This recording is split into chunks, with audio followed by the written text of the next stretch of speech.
Hello বন্ধুরা, merry Christmas to all. আজ আমার মিনি ব্লগের ডে 33। বিকেলবেলা আমি আর সুশমন গেছিলাম কল্যাণী চার্চে। এই বড়দিন নিয়ে কিন্তু আমাদের অনেকের অনেক রকম স্মৃতি আছে।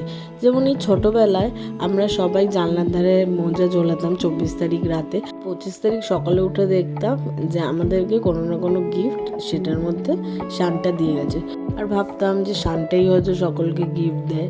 কিন্তু আস্তে আস্তে বড় হলাম, তখন রিয়েলাইজ করলাম যে আমাদের সকলের জীবনে সবচেয়ে বড় সান্টা হচ্ছে আমাদের বাবারাই হয়। আর এই মোজা ঝোলানো এটা হয়তো সকলেই তোমরা করেছো, কে কে করেছো আমাকে সেটা কমেন্টে তোমরা সকলেই জানিও।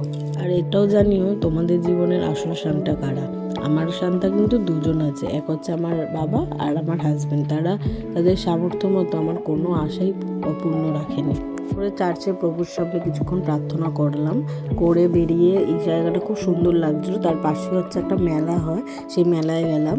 আর মেলাতে গিয়ে ঘুরতে ঘুরতে আমার ফেভারিট জিনিস আমি পেয়ে গেছি, সেটা হচ্ছে ভাপা পিঠে।